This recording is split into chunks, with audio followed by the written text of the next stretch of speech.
എല്ലാ പ്രിയ സുഹൃത്തുക്കൾക്കും പുതിയൊരു വീഡിയോയിലേക്ക് സ്വാഗതം. ബിഗ് ബോസ് അഗ്നിപരീക്ഷ എപ്പിഡോസ് നമ്പർ 3 എല്ലാവർക്കും സ്വാഗതം. നമ്മൾ ഈ തവണ ബിഗ് ബോസ് തുടങ്ങിയപ്പോൾ ഞാൻ ചിന്തിച്ചൊരു സാധനം, പൊതുവെ ബിഗ് ബോസിനെ കുറിച്ച് എല്ലാവരും എന്തൊരു കാണിക്കുന്നത്, ശരിയായില്ല, അവൻ ശരിയായില്ല, മറ്റവൻ ശരിയായില്ല, അവൻ്റെ ടാസ്ക് ശരിയായില്ല, ഈ ഒരു സാധനമാണ് പല ആൾക്കാരും പറയുന്നത്. സോ ഞാൻ ചിന്തിച്ചു, ഈ തവണ ബ്ലെയിമിങ് വേണ്ട, നമുക്ക് പോസിറ്റീവ് മാത്രം പറഞ്ഞിട്ട് ഫൺ സാധനം പിടിച്ചിട്ട് അങ്ങ് പോകാമെന്ന് വിചാരിച്ചു. ഒരു തരത്തിൽ നടക്കത്തില്ല. ഇന്നത്തെ എപ്പിസോഡ് അതീവ പരിതാപകരമായിട്ടാണ് എനിക്ക് ഫീൽ ചെയ്തത്. ആദ്യത്തെ 2 ദിവസം മോശമായിരുന്നെങ്കിൽ പോലും വലിയ തിരക്കേടില്ലായിരുന്നു. പക്ഷെ ഇന്നത്തേനകത്ത് ഇവർ സെലക്ട് ചെയ്ത കണ്ടസ്റ്റൻസിന് ബേസിക് നോളജ് പോലും ഇല്ല എന്നൊരു ഫീല് എനിക്ക് പേഴ്സണലി തോന്നി. കാരണം വളരെ നിസ്സാരമായിട്ടൊരു കാര്യം പറഞ്ഞാൽ അത് കേട്ട് മനസ്സിലാക്കി ചെയ്യാനുള്ളൊരു കഴിവ് പോലും ഇതിൽ പല ആൾക്കാർക്കും ഇല്ല. ഒരുപക്ഷെ ടെൻഷൻ കൊണ്ടായിരിക്കും, എന്തോ ആയിക്കോട്ടെ. പക്ഷെ അതെനിക്കൊരു നെഗറ്റീവ് പോയിന്റ് ആയിട്ട് ഫീൽ ചെയ്തു. ഇന്നത്തെ എപ്പിസോഡ് തുടങ്ങിയപ്പോൾ തന്നെ ലാലേട്ടനില്ലാതെ എന്തൊരു ഷോമനെ എന്ന് പറഞ്ഞ പോലെ ഫസ്റ്റ് ലാലേട്ടൻ വന്നു. ലവരെ ജയിലിൽ പിടിക്കാൻ ബുക്കും സ്ലൈറ്റും പിടിച്ചോണ്ട് അഖിൽമാർ, രജനി, ഹരിദാസ്, റിയാസ് എന്നൊക്കെ കാണിച്ച പോലെ ലാലേട്ടൻ ടാസ്ക് ബുക്കും പിടിച്ചോണ്ടാണ് വന്നത്. പുള്ളിക്കാരന് ഇഷ്ടപ്പെട്ട കുറെ ടാസ്കുകൾ എടുത്ത് ചാമ്പിയിട്ടുണ്ട് എന്നും പറഞ്ഞിട്ടാണ് സംഭവം തുടങ്ങിയത്. അപ്പോൾ ഇന്ന് ആദ്യ എപ്പിസോഡ് തുടങ്ങിയപ്പോഴത്തേനും മൊത്തം 40 പേരാണുള്ളത്. ഈ 40 നിന്ന് 4 ഇന്ന് എലിമിനേറ്റ് ആയി പോകുന്നുണ്ട്. അതിലേക്ക് നമുക്ക് വരാം. ഈ 40 പേരെ 4 ടീമുകളായിട്ട് തരംതിരിച്ചു. അതായത് 10 പേരുള്ള 4 ടീമുകൾ. 10 പേരുള്ള 4 ടീമുകളായിട്ട് ഇവരെ എല്ലാവരും പിടിച്ച് തരംതിരിച്ചു. അപ്പോൾ ഈ തരംതിരിച്ചത് എങ്ങനെയാണെന്ന് വെച്ചാൽ, ഫ്രണ്ടിലത്തെ റോയിൽ 10 പേര്, അതിൻ്റെ തൊട്ട് പുറകിലത്തെ റോയിൽ 10 പേര്, പിന്നത്തെ റോയിൽ 10 പേര്, അപ്പുറത്തെ സൈഡിൽ അതിൻ്റെ പുറകിലത്തെ റോയിൽ 10 പേര്, ഇങ്ങനെയാണ് ഇവരിരുന്നത്. അങ്ങനെ തന്നെ ഇവരെ പിടിച്ച് ടീമായിട്ട് മാറ്റി. എന്നിട്ട് ഓരോ ടീമിൽ നിന്നും ഓരോ ക്യാപ്റ്റന്മാരെ സെലക്ട് ചെയ്തു. ക്യാപ്റ്റന്മാരില്ലാതെ എന്തൊന്നും ബിഗ് ബോസ്. ഈ ക്യാപ്റ്റന്മാരായിട്ട് സെലക്ട് ചെയ്തപ്പോൾ ആദ്യത്തെ ടീമിൽ സെലക്ട് ചെയ്തത് നമ്മളെ ഇവനെയാണ് സെലക്ട് ചെയ്തത്. ഇവൻ്റെ പേര് ടാഷിനെയാണ് ടീം 1ൻ്റെ ലീഡറായിട്ട് സെലക്ട് ചെയ്തത്. ടീം 2ൻ്റെ ലീഡറായിട്ട് പ്രണവിനെ സെലക്ട് ചെയ്തു. ഇദ്ദേഹമാണ് മിസ്റ്റർ പ്രണവ്. ഇൻഫിനിറ്റി ഒക്കെ തോളത്ത് തൂക്കിയല്ല, കഴുത്തെ തൂക്കിയുള്ള പ്രണവ്. 3ാമത്തെ ടീമിൻ്റെ ക്യാപ്റ്റനായിട്ട് അഭിറാമിനെ സെലക്ട് ചെയ്തു. അഭിറാമിനെ നിങ്ങളൊന്ന് നോട്ട് ചെയ്ത് വെച്ചോ, അഭിറാമിനിട്ട് നമുക്ക് കൊട്ടിക്കാം. ലാസ്റ്റ് ടീമിൻ്റെ ക്യാപ്റ്റനായിട്ട് ലോലിറ്റയെ സെലക്ട് ചെയ്തു. ഇതാണ് 4 ടീം. ഈ 4 ടീമിനെ 4 ക്യാപ്റ്റന്മാരെ സെലക്ട് ചെയ്തു. എന്നിട്ട് ഇവർക്കൊരു ടാസ്ക് കൊടുത്തു. ടാസ്ക് എന്ന് പറഞ്ഞാൽ ഒന്നുമില്ലടേ, നമ്മളിപ്പോൾ നിങ്ങളൊക്കെ ഇൻസ്റ്റാഗ്രാം റീൽസ് കാണുമെന്ന് എനിക്കറിയത്തില്ല. എനിക്ക് ആ റീൽ സ്ഥിരം വരും. കാരണം 2 പേര് അപ്പുറം ഇപ്പുറയും ഇങ്ങനെ ബസർ വെച്ചിട്ടുണ്ടാവും. ഈ ബസർ ഇങ്ങനെ ടക്കെന്ന് അടിക്കുക, അവരൊരു സമയം പറയും 5 മിനിറ്റ്സ്. അപ്പോൾ ടക്കെന്ന് ബസർ അടിക്കുക, 5 മിനിറ്റ്സിനുള്ളിൽ തന്നെ ഇത് ക്ലോസ് ചെയ്യുക. അപ്പോൾ 5 മിനിറ്റ് എന്നുള്ള എക്സാക്ട് പോയിന്റ് അല്ല, ആരാണോ ഇതിനോട് ഏറ്റവും ക്ലോസറായിട്ട് നിൽക്കുന്നത് അവർ ജയിക്കും. ഇതാണ് ടാസ്ക്. ഇവരുടെ മുമ്പിൽ ഇതുപോലൊരു ഘടികാരം വെച്ചിട്ടുണ്ട്. ഈ ഘടികാരത്തിൻ്റെ പുറകിൽ ഇവരെല്ലാം ഇങ്ങനെ നിരന്ന് നിൽക്കുക. ഇവർക്ക് മുമ്പിൽ ഒരു ബസർ പോലത്തെ ഒരു കിടക്കാന്ന് ഞെക്കുന്ന സാധനമുണ്ട്. ഈ സാധനത്തിൽ ഒന്ന് ഞെക്കുമ്പോൾ അതിലൊരു ലൈറ്റ് കത്തുമ്പോൾ ഈ സ്റ്റോപ്പ് വാച്ച് പോലെ മുമ്പിൽ ഇരിക്കുന്ന ഡിസ്പ്ലേ ഓടിത്തുടങ്ങും. 2ാമത്തെ ക്ലിക്ക് ചെയ്യുമ്പോഴത്തേനും ഈ ഡിസ്പ്ലേ നിൽക്കും. ഇങ്ങനെ 60 മിനിറ്റ് ഇങ്ങനെ ക്ലിക്ക് ചെയ്യുക എന്നുള്ളതാണ് ഇവരുടെ ഒരു ബേസിക് ടാസ്ക് ആയിട്ട് വരുന്നത്. 60 മിനിറ്റ് ആണോ 60 സെക്കൻഡ് ആണോ എന്ന് എനിക്കറിയത്തില്ല കേട്ടോ. 60 സെക്കൻഡാണെന്ന് തോന്നുന്നു കേട്ടോ. 60 സെക്കൻഡ് ആണോ? 60 സെക്കൻഡ് അല്ല, 60 മിനിറ്റ് അല്ല, 60 സെക്കൻഡ്. ഓക്കെ, 60 സെക്കൻഡ് ഇങ്ങനെ കൊടക്കോന്നാക്കുക എന്നുള്ളതാണ് ഇവരുടെ ബേസിക് ടാസ്ക് ആയിട്ട് വരുന്നത്. Okay, fine. അപ്പോൾ ഈ ടാസ്കിനകത്ത് ബേസിക് ആയിട്ടൊരു ആക്ടിവിറ്റി പറഞ്ഞിട്ട് പോലും പല ആൾക്കാരും കംപ്ലീറ്റ് ചെയ്യുന്നില്ല. ഒരു സാധനത്തെ ഞെക്കാൻ അറിഞ്ഞൂടെ? മറ്റേ പുള്ളി എന്ന് പറഞ്ഞുകൊണ്ട് ഒരു സിനിമയിലൊക്കെ ചെയ്യല്ലോ, കൊളപ്പുള്ളി അപ്പൻ. അമ്മാതിരി പിഴിയലൊന്നും വേണ്ടല്ലോ, ഒരു ഞെക്കിയോ പോരെ. ഇവര് എത്ര സിമ്പിളായിട്ടാണ് പലർക്കും കിട്ടാതെ. 10,000 ആൾക്കാരിൽ നിന്ന് സെലക്ട് ചെയ്തതാണ് ഈ 40 പേരെ എന്നാണ് പറഞ്ഞത്. ഓക്കെ, നമുക്ക് ടാസ്ക് ഒന്ന് കാണാമേ. Task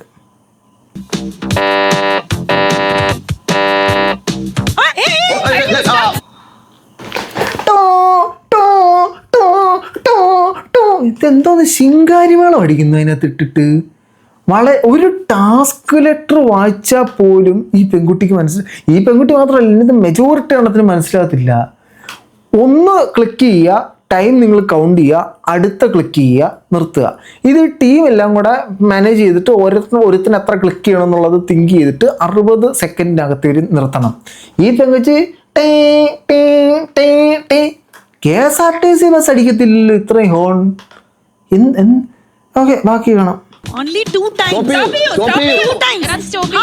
Stop. എത്ര തവണ അവർ പറഞ്ഞു അത് സ്റ്റോപ്പ് ചെയ്യൂ, അത് സ്റ്റോപ്പ് ചെയ്യൂ, അത് സ്റ്റോപ്പ് ചെയ്യൂ. ബസ് സ്റ്റോപ്പിൽ പോയാൽ കാണത്തില്ല ഇത്രയും സ്റ്റോപ്പ്, അത്രയും തവണ ഇവർ സ്റ്റോപ്പ് ചെയ്യൂ എന്ന് പറഞ്ഞു. ഇതാണ് ഇവരുടെ ഗെയിം. അപ്പം ഞാൻ ആദ്യം വിചാരിച്ചു ഈ സാധനം ഇങ്ങനെ ചുമ്മാ ഞെക്കുന്നതായിരിക്കും. അല്ല, ഇത് ഒരു ഞെക്ക് ഞെക്കുമ്പോൾ ഇതിൽ ഈ സ്വിച്ചിൽ ലൈറ്റ് കത്തും, രണ്ടാമത്തെ ഞെക്കിൽ നിൽക്കുമ്പോൾ ഈ സ്വിച്ചിൽ ലൈറ്റ് കത്തും. എന്നിട്ടാണ് ഇവർ ഈ മണ്ടത്തരം കാണിച്ചത്. ആദ്യത്തെ ടീം, അതായത് നമ്മുടെ ടാഷിയുടെ ടീം എടുത്ത സ്കോർ എന്ന് പറഞ്ഞാൽ 60 സെക്കൻഡാണ് അവർക്ക് വരേണ്ടത്. അതാണ് 60 സെക്കൻഡിനോട് ക്ലോസ് ആയിട്ട് വരുന്ന ആളായിരിക്കും ജയിക്കുന്നത്.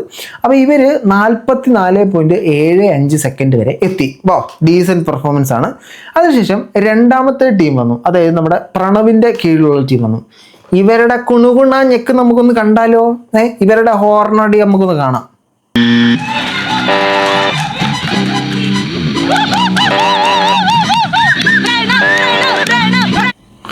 ആണേ, ഇത് അതിനേലും വലിയ പൊട്ടാൻ.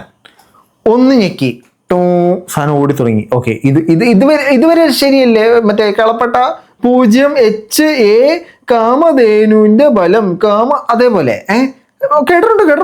ഇതൊക്കെ നമ്മൾ കുറെ കേട്ടിട്ടുണ്ടെന്ന് പറഞ്ഞ് ക്യാപ്റ്റൻ വന്ന് ആദ്യത്തെ ഒരു ഞെക്കി. എന്നിട്ട് അവൻ കൃത്യമായി സമയം എണ്ണി രണ്ടാമത്തെ ഒരു ഞെക്കി.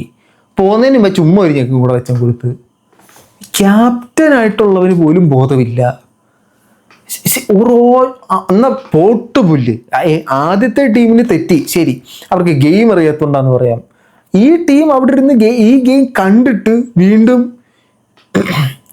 തട്ടാനൊരു സാധനം കിട്ടിയാൽ കൊട്ടിട്ട് പോകുന്നത് നല്ല ശീലമല്ല. നിന്നോട് 2 കൊട്ടാൻ പറഞ്ഞാൽ നീ 2 കൊട്ടണം. 2 കൊട്ടാൻ പറഞ്ഞാൽ 3 കൊട്ടിക്കഴിഞ്ഞാൽ ബാക്കി വരുന്നവ 3ാമത്തെ കൊട്ടിന് വരെ 4ാമത്തെ കൊട്ട് കൊട്ടുമ്പോൾ കൊട്ട് മൊത്തം തെറ്റത്തില്ല. മോനെ, എന്ത് കൊട്ടാണ് നീ കൊട്ടിയേ? ഓക്കെ, ബാക്കി കാണാം.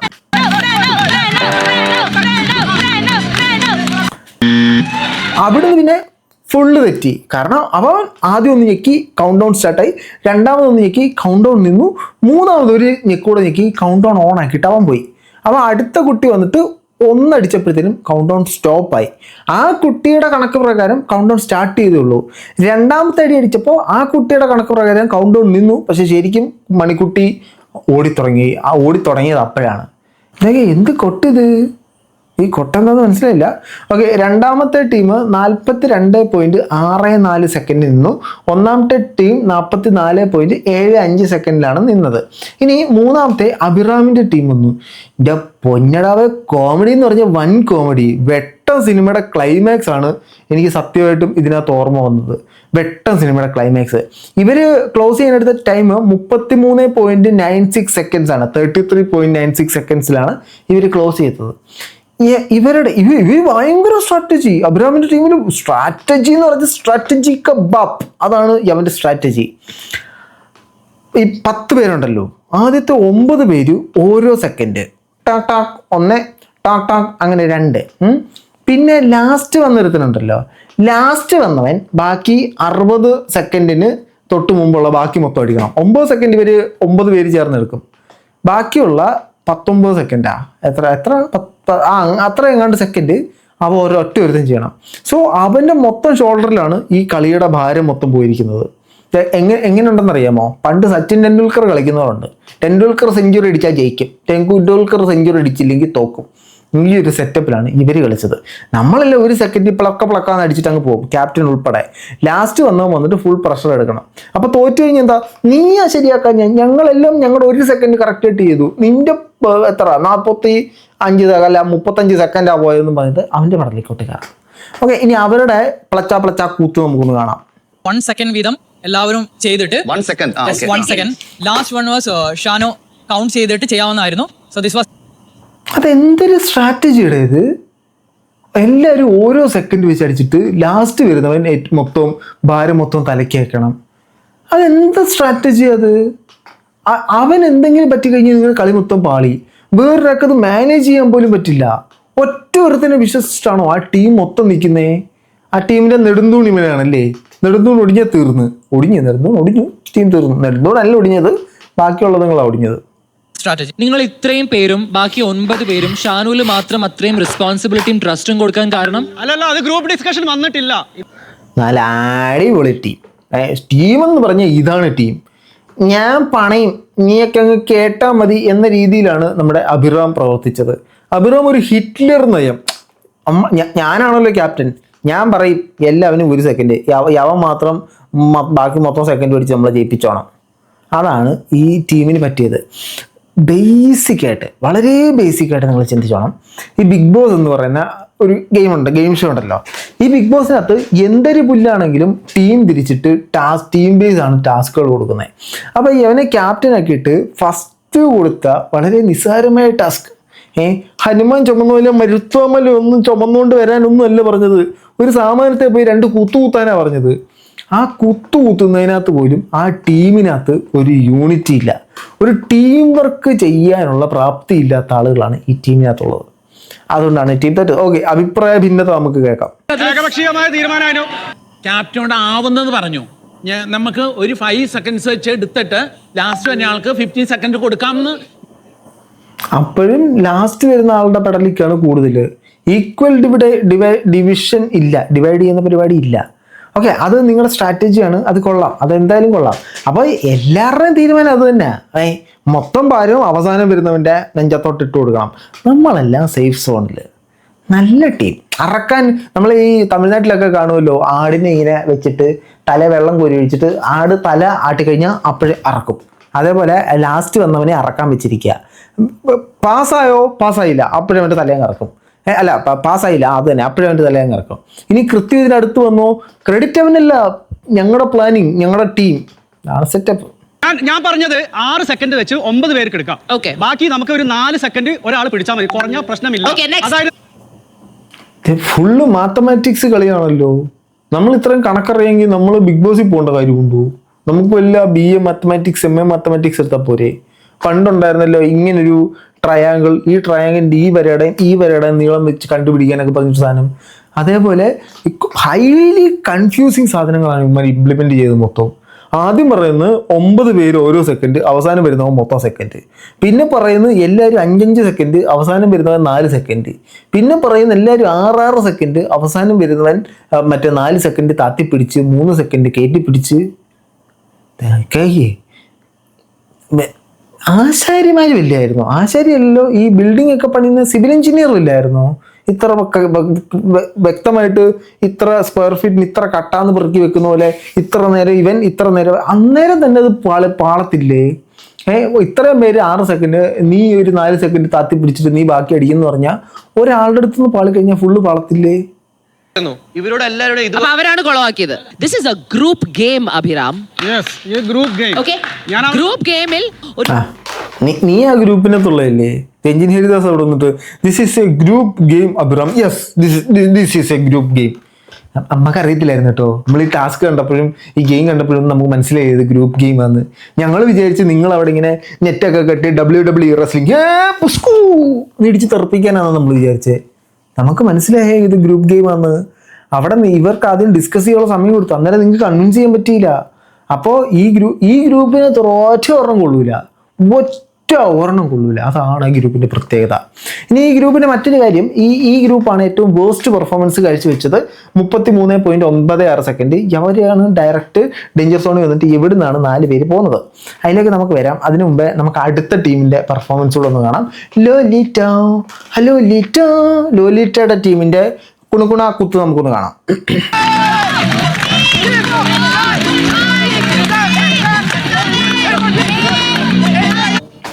കണ്ടോ, ലോലിറ്റ ക്യാപ്റ്റനാ. ഫസ്റ്റ് കുത്തി സാധനം ഓടിത്തുടങ്ങി. രണ്ടാമത്തെ കുത്തി ലോലിറ്റയ്ക്ക് അതിൽ ഞെക്കിയെന്നോ ആ സാധനത്തെ ലൈറ്റ് കത്തിയെന്നോ ഇതൊന്ന് ക്രോസ് ചെക്ക് ചെയ്യുന്നോ ഒന്നുമില്ല. 4ാമത് മത്സരിച്ച ടീമാണ്. ആദ്യത്തെ ടീം പാളി, 2ാം ടീം പാളി, 3ാം ടീം പാളി. എന്നാൽ പോലും 4ാമത്തെ ടീം അതിൽ നിന്നുള്ള എന്താണ് ഇതിൻ്റെ ഒരു പ്രോസസ്സ് എന്ന് മനസ്സിലാക്കാൻ പോലും അവർ തയ്യാറല്ല. വരിക, ഞെക്ക് പോവുക. ഈ ടീം ഒരു താല്പര്യമില്ലാതെ കളിച്ച പോലെ എനിക്ക് ഫീൽ ചെയ്തു ഈ 4ാമത്തെ ടീം. പക്ഷെ ഇവരാണ് അത്യാവശ്യം നന്നായിട്ട് പെർഫോം ചെയ്തത്. ഇവരെല്ലാം വരുന്നു എന്ന് പറഞ്ഞ് അടിച്ചടിച്ച് പോവുക. ഇവർ ജയിക്കാൻ കാരണം ഏറ്റവും അവസാനം കളിച്ച മറ്റേ രാകേഷ് എന്ന് പറയുന്ന മുടിയൊക്കെ നരച്ച പുള്ളിക്കാരൻ കാരണമാണ്. അത് എന്തൊരു ക്ലിക്ക് ഇത്! ആദ്യത്തെ ക്ലിക്ക് കൊണ്ടേ പോലും ഇല്ല. പെണ്ണ് 2 ക്ലിക്ക് ചെയ്ത് അറിഞ്ഞ പോലും ഇല്ല. മറ്റേ ഫ്രണ്ട്സിനകത്തുണ്ടല്ലോ, അയ്യോ ഭിത്തിക്ക് നോവും തേച്ചൊരിച്ച് കഴുകട അങ്ങോട്ട്, അതേപോലത്തെ ഒരു സെറ്റപ്പാണ് ഈ ലോലിറ്റയുടെ ടീം കളിച്ചത്. ആ ബട്ടന് നോവാതിരിക്കാൻ വേണ്ടി സ്ലോമോഷന് പതിയെ ഒരു തൂവൽ സ്പർശം പോലെ, ചെവിയിലൊരു തൂവലിടുന്ന മനസ്സിനൊരു ശരീരത്തിനൊരു സുഖം കിട്ടുന്ന പോലെ പതുക്കെ ഒരു ഫെദർ ടച്ച് മാത്രമേ ആ ടീം ചെയ്തിട്ടുള്ളൂ. നമുക്ക് അവരുടെ ഒരു കുത്തലും കൂടെ കാണാം കേട്ടോ.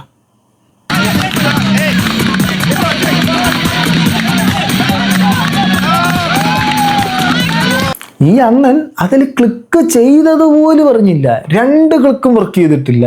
ഫസ്റ്റ് ക്ലിക്കും വർക്ക് ചെയ്തില്ല, സെക്കൻഡ് ക്ലിക്കും വർക്ക് ചെയ്തില്ല. ഒരു ചുറ്റി വെക്കാനുള്ള എനർജി പോലും ഇല്ലാതാണോ അണ്ണൻ ബിഗ് ബോസിൽ അഗ്നിപരീക്ഷയിൽ കപ്പടിക്കാൻ വന്നത്? അതങ്ങനെ. ഏതായാലും 4ാമത്തെ ടീം 51.18 സെക്കൻഡ് എടുത്തിട്ട് അവരെ ജയിച്ചു. നമുക്ക് ഒരു സാധനം കൂടെ കാണാം കേട്ടോ.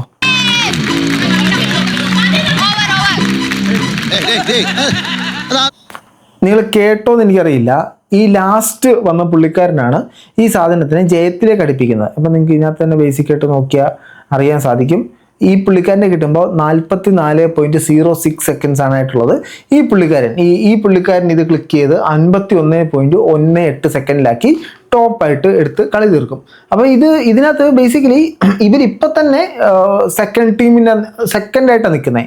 ആദ്യം വന്ന ടീം 44.75 ആയിരുന്നു, ഇവർ 44.6 ലാസ്റ്റ് വ്യക്തി മത്സരിക്കുന്നതിന് മുമ്പ്. സോ എങ്ങനെയാണെങ്കിലും ഇവരാണ് ജയിക്കുന്നത്.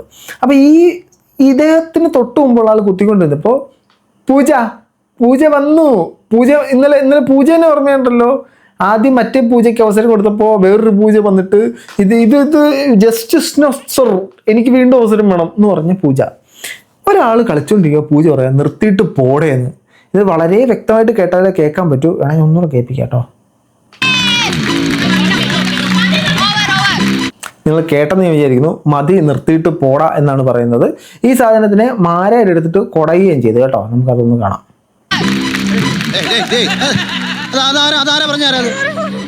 എന്താ പൂജ വന്നപ്പോ വളരെ മോശമായിട്ടാണ് സംസാരിക്കുന്നത് കേട്ടോ. പൂജ സത്യം പറയട്ടെ, പൂജ അതീവ ഓവറാണ്. പൂജയുടെ ഇൻസ്റ്റാഗ്രാമിൽ ഒരു വീഡിയോ ഞാൻ കാണാനിടയായി. പൂജ അതിനകത്തിരുന്ന് വെറുതെ പറയുന്നു, എനിക്കൊത്ര കാലിൻ്റെ മേളിൽ കാലൊക്കെ വെച്ചിട്ട് എനിക്കൊത്ര ഹേറ്റേഴ്സ് ഉണ്ട്, എനിക്കൊത്ര സപ്പോർട്ടേഴ്സ് ഉണ്ട്, ആരൊക്കെയാണ് എന്നെ ഹേറ്റ് ചെയ്യുന്നതെന്ന് പറയാമോ എന്നൊക്കെ ചോദിച്ചുകൊണ്ട് പൂജയുടെ ഒരു സാധനം കണ്ടിട്ടുണ്ടായിരുന്നു. പൂജ ശരിക്കും എന്തൊരു കുന്തപ്രാണ്ടിയാണ് കാണിക്കുന്നത്. പൂജ എങ്ങനെയാണ് സപ്പോർട്ട് ചെയ്യാൻ പറ്റുന്നത്? കുറേ അഹങ്കാരവും കുറേ അരഗൻസും ഓപ്പോസിറ്റ് വരുന്ന ആളുകളെ ഇൻസൾട്ട് ചെയ്യലും അല്ല ഗെയിം എന്ന് പറയുന്നത്. അത് നിങ്ങളുടെ മുമ്പിൽ ഒരു വലിയ എക്സാമ്പിളാണ് നെവിൻ കഴിഞ്ഞ തവണ കാണിച്ചു തന്നത്. വലിയൊരു എക്സാമ്പിളാണ്.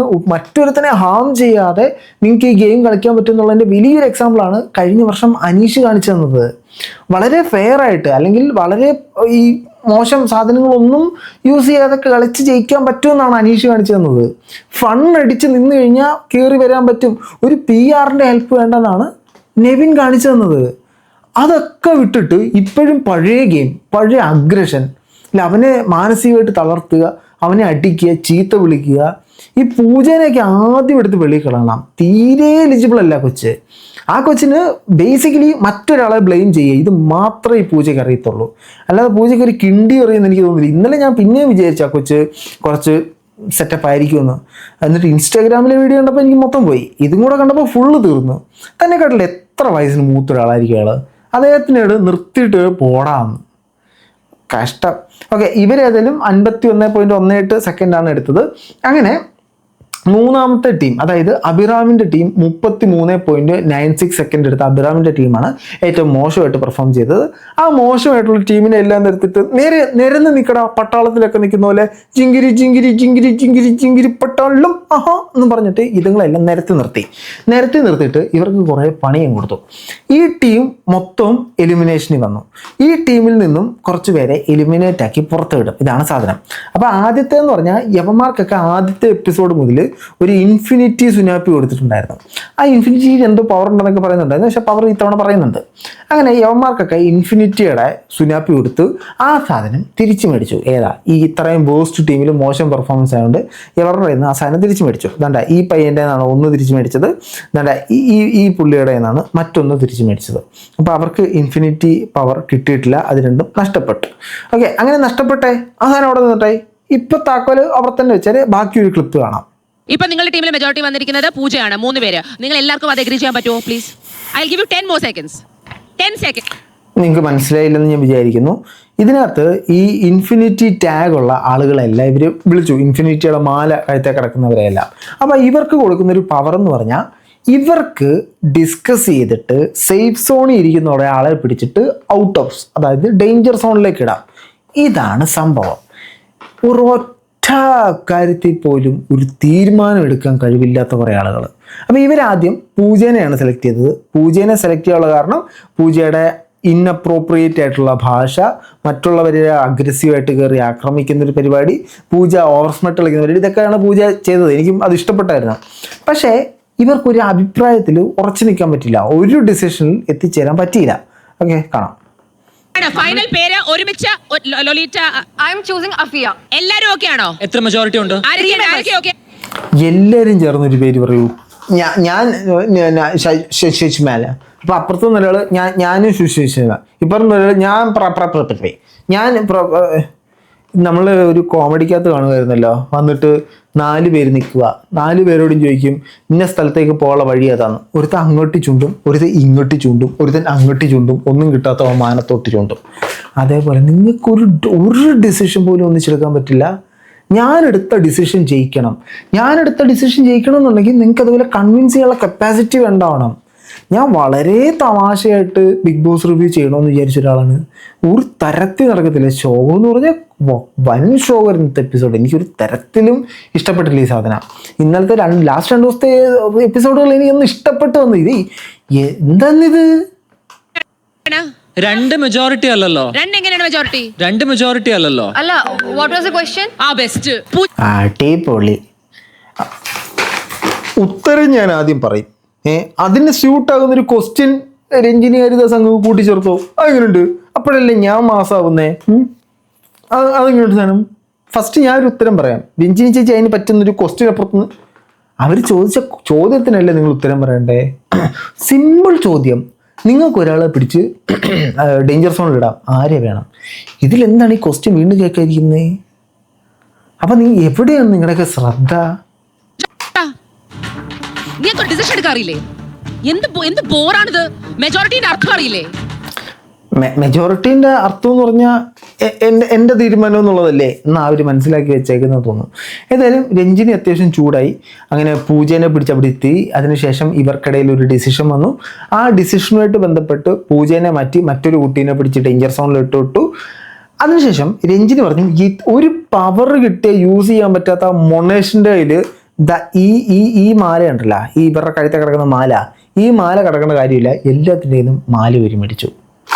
അതെനിക്ക് ഇഷ്ടപ്പെട്ടു. അന്നേരം എനിക്ക് കിട്ടിയൊരു സാറ്റിസ്ഫാക്ഷൻ ഉണ്ടായിരുന്നു. അത് കൊള്ളാം, അത് നൈസായിരുന്നു. അതിനുശേഷം കുറച്ച് ആൾക്കാർ എലിമിനേറ്റഡായി. 1 ഇദ്ദേഹം എലിമിനേറ്റഡായി, 2 ഈ പെൺകുട്ടി എലിമിനേറ്റഡായി. ഈ പെൺകുട്ടി നല്ല പട്ടി ഷോ ആയിരുന്നു കേട്ടോ. എനിക്ക് വീണ്ടും അവസരം വേണമെന്നൊക്കെ പറഞ്ഞുകൊണ്ട് അവരുടേതായ തെറ്റുകൊണ്ടല്ലായിരിക്കും, എന്തുകൊണ്ടോ പോയി. പിന്നെ ദീപൻ എലിമിനേറ്റായി, 2 ഈ പെങ്കൊച്ച് എലിമിനേറ്റായി. ഈ പെങ്കൊച്ചൊക്കെ ഒത്തിരി ആഗ്രഹങ്ങളോടെ വന്നതാണ്. ഇവരെല്ലാം എലിമിനേറ്റായി.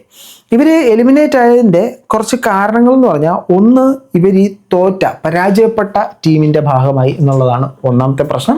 രണ്ടാമത്തത് കഴിഞ്ഞ 2 ദിവസങ്ങളുടെ ഇവരുടെ പ്രകടനം വളരെ മോശമായിരുന്നു എന്നുള്ളതാണ് രണ്ടാമത്തെ കാര്യം. മൂന്നാമത്തെ കാരണം കറക്റ്റായിട്ടൊരു ഓപ്പർച്യൂണിറ്റി ഉപയോഗിക്കാൻ പറ്റിയില്ല എന്നുള്ളതാണ്.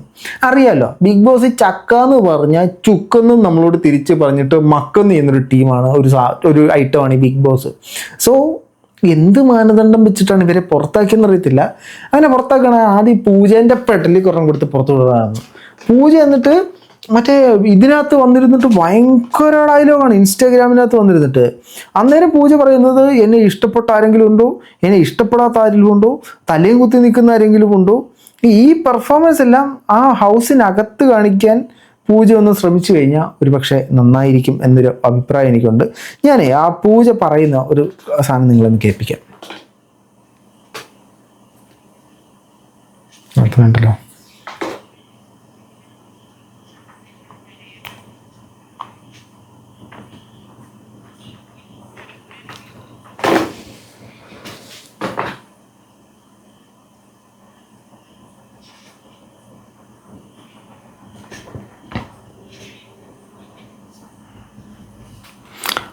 വളരെ മോശമാണ് പൂജ എനിക്ക് താങ്കളെക്കുറിച്ച് തോന്നുന്നത്. താങ്കൾ ആ പറഞ്ഞ സാധനങ്ങളൊക്കെ വളരെ കറക്റ്റാണ്. ഭയങ്കര അഗ്രസീവാണ് നിങ്ങൾ, ഭയങ്കര മോശമായിട്ടാണ് നിങ്ങളുടെ പ്ലേ മുമ്പോട്ട് പോയിക്കൊണ്ടിരുന്നത്. ഭയങ്കര ഇറിറ്റേറ്റിംഗ് ആണ്, സത്യം പറഞ്ഞ് ഇറിറ്റേറ്റിംഗ് ആണ് പൂജ. നിങ്ങൾ ഫസ്റ്റ് ഒരു ശ്രദ്ധ നേടാൻ വേണ്ടിയിട്ടായിരിക്കും ഇതൊക്കെ ചെയ്യുന്നത്. അതിന് നിങ്ങളുടെ ബേസിക് ക്യാരക്ടർ ഇതാണോ എന്ന് എനിക്കറിയില്ല. വൻ ശോകമാണ് പൂജ. മറ്റേ പൂജ അത്യാവശ്യം കരഞ്ഞെങ്കിൽ പോലും അവരൊരു ഗുഡ് ഫീൽ ഗുഡ് സാധനമാണ് ആ പൂജ ഉണ്ടാക്കിയത്. നിങ്ങൾ പക്ക ഇറിറ്റേറ്റിംഗ് ആണ്. ഇപ്പോൾ പറ്റുമെങ്കിൽ നിങ്ങൾ പൂജ പുറത്തു നിന്നെങ്കിലും എൻ്റെ വീഡിയോ കാണുന്നുണ്ടെങ്കിൽ നിങ്ങളൊന്ന് തിരുത്താൻ പറ്റുമെങ്കിൽ മാക്സിമം തിരുത്തി കഴിഞ്ഞാൽ നല്ലതായിരിക്കും. ഏതായാലും ഇതാണ് ബിഗ് ബോസ് അഗ്നിപരീക്ഷ എപ്പിസോഡ് 3 എനിക്ക് തോന്നിയ കാര്യങ്ങൾ. ഞാൻ നാളെയെങ്കിലും ഫണ്ട് പിടിക്കാൻ ശ്രമിക്കാം. ഇത് എന്നെക്കൊണ്ട് പറ്റാത്തതുകൊണ്ടാണ്, എന്നെക്കൊണ്ട് സാധിച്ചില്ല. എപ്പിസോഡ് കണ്ടപ്പോൾ തന്നെ എനിക്ക് നിരാശ. ഇന്നത്തെ ഗെയിം ഒരു കുണച്ചോ ഞെക്കും, ആ കുണച്ചോ ഞെക്കാൻ പോലും അറിയാത്ത കുറേ എണ്ണവും, എന്നിട്ട് കുണച്ചോ ഞെക്കാത്തതിന് കുറേ എലിമിനേഷനും. കൊള്ളാടെ, നിങ്ങളുടെ അഭിപ്രായം ഏതെങ്കിലും കമന്റ് ബോക്സിൽ കമന്റുകളായി രേഖപ്പെടുത്തും. മറ്റൊരു ചട്ടാണെന്നേ.